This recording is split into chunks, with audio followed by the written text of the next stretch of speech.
Movie news follow అయ్యే వాళ్ళకి తెలుస్తుంది, చాలా విషయాలు నడుస్తున్నాయి. ప్రొడ్యూసర్స్ వర్సెస్ డిస్ట్రిబ్యూటర్స్ ఒక 2 ఫ్యాక్షన్స్గా చీలి, థియేటర్ రెంటల్ సిస్టంలో వెళ్ళాలా, పర్సంటేజ్ బేసిస్లో వెళ్ళాలా, అవన్నీ చాలా నాయిస్ నడుస్తుంది. కొంచెం ఏదో పర్సనల్ రిమార్క్స్ అవన్నీ అదొక డిస్టేస్ఫుల్ జోన్లో కూడా వెళ్ళిపోయింది. ఫుట్ఫాల్స్ పడిపోతున్నాయి, థియేటర్ స్ట్రగుల్ అవుతున్నాయి. ఎస్, ఇవన్నీ నిజాలే.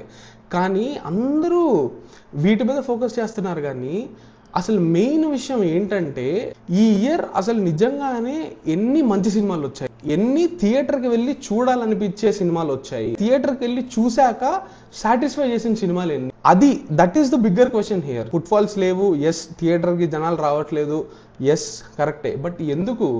మోటివేట్ చేసే సినిమాలు లేక. ప్రొడ్యూసర్స్, డైరెక్టర్స్ వీళ్ళు ఉంటారు కదా, ఓకే మీరు ప్రొడ్యూసరే, కానీ మీరు మీ సినిమాకి మాత్రమే ప్రొడ్యూసర్. మీరు మిగిలిన సినిమాలు వచ్చినప్పుడు మీరు కూడా ఆడియన్సే కదా. ఒక్కసారి మిమ్మల్ని మీరు క్వశ్చన్ చేసుకోండి, ఎన్ని సినిమాలు మీకు థియేటర్కి వెళ్ళి చూడాలనిపించింది అని. 4 months అయిపోయినాయి, 5th monthలో ఉన్నాం. 5th month కూడా సగం అయిపోయింది. లిటరలీ 3 or 4 films, మేబీ కైండ్గా ఉంటే 3-4 సినిమాలు థియేటర్లో చూసి ఓకే ఫైన్, డీసెంట్, బాగానే ఉంది అనే లెవెల్లో ఉన్నాయి తప్ప సూపర్ ఉంది సినిమా అనే సినిమాలు ఎన్ని వచ్చాయి ఈ సంవత్సరం. Quality of writing, quality of film making అవి తగ్గిపోతున్నట్టు అనిపిస్తున్నాయి. అండ్ ప్రతి ఒక్క వ్యూవర్ ఫీల్ అవుతున్నారు ఇది.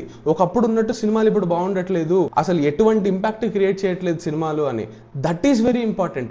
షూర్, ఇప్పుడు ఈ థియేటర్, ఈ ఎగ్జిబిషన్ సిస్టమ్ అదంతా సస్టైన్ కావాలంటే స్టేక్ హోల్డర్స్ వాళ్ళు ఫిగర్ అవుట్ చేసుకోవాలి తప్ప ఆడియన్స్కి దాంతో సంబంధమే లేదు. అసలు ఆడియన్స్కి ఒక సినిమా రెంటల్ బేసిస్లో నడుస్తుందా, పర్సంటేజ్ బేసిస్లో నడుస్తుందా అనేది సంబంధమే లేదు. వాళ్ళకి జస్ట్ ఒక మంచి సినిమా కావాలి, which industry has been failing to do for the past 4 to 5 months.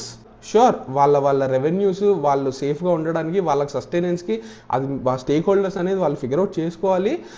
దానికంటే కూడా ఇంపార్టెంట్ క్వాలిటీ ఆఫ్ ఫిల్మ్స్. చాలా అంటే చాలా డిసప్పాయింటింగ్ ఇయర్ ఇది. మంచి సినిమాలు వస్తే ఆడియన్స్ తప్పకుండా వస్తారు, డౌటే లేదు దాంట్లో. మంచి సినిమా అంటే ఏంటి మీ అందరికీ తెలుసు. ఒక లిటిల్ హార్ట్స్, ఒక కోర్టో, ఒక విరూపాక్షం థియేటర్ తీసుకురావడానికి మోటివేట్ చేసే సినిమా, కూర్చోబెట్టాక ఎంగేజ్ చేసే సినిమా, అంతే.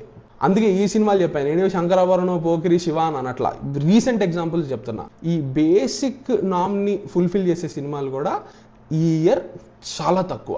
నిజం చెప్పాలంటే ఒక తెలుగు ఫిల్మ్ లవర్గా ఉండడానికి ఇంతకంటే మోస్ట్ బోరింగ్ అండ్ బ్యాడ్ టైంని నేను ఎక్స్పీరియన్స్ చేయాలి ఇప్పటిదాకా. లాక్డౌన్ వచ్చినప్పుడు కూడా సరే కొత్త సినిమాలు, పెద్ద సినిమాలు ఏవో వస్తున్నాయని ఒక ఎగ్జైట్మెంట్, దీన్ని దాటేసి మనం వెళ్ళిపోతాం అనే ఒక ఫీలింగ్ ఉండింది తప్ప ఇప్పుడు నిజంగానే చాలా అన్ఇన్స్పైరింగ్గా ఉంది. ఇదే వాస్తవం. I hope things get better. It has to get better. లేకపోతే ఇట్లా వెళ్ళే పని అయితే మాత్రం నాకు తెలిసిన చాలామంది ఫ్రెండ్స్ ఎవరైతే 4-5 ఏళ్ల ముందు వరకు వారానికి ఒకసారో లేకపోతే 2 వారాలకు ఒకసారో ఒక నోటబుల్ సినిమా వచ్చినప్పుడు తప్పకుండా థియేటర్కి వెళ్ళి చూసేవాళ్ళు, వాళ్ళు ఈ ఇయర్ మొత్తం ఏం సినిమా చూసేవారంటే 1-2, ఆ రెండింటిలో ఒకటి దురంధర్ 2 ఉంటుంది. సో సినిమాలు చూడడం ఆపేస్తున్నారు కలెక్టివ్గా. సోషల్ మీడియాలో అక్కడక్కడ కొంచెం నాయిస్ కనిపిస్తుంటుంది, కానీ వాళ్ళు కూడా తొందరగానే మూవ్ ఆన్ అయిపోతారు. ఇది కానీ ఫిక్స్ చేసుకోకపోతే మంచి సినిమాలు కావాలి. And yes, industry stakeholder sustain అవ్వడానికి వాళ్ళది ఫిక్స్ చేసుకోవాలి, అది తప్పకుండా జరగాలి. కానీ దయచేసి మంచి సినిమాల మీద ఫోకస్ చేయండి. ఏదో నామకే వాస్తే సినిమాలు తీసేసి ఆడియన్స్కి ఇచ్చేస్తున్నట్టుంది తప్ప ఆ ప్యాషన్, ఆ ఎఫర్ట్ అనేది కనిపించట్లేదు. అది సంగతి.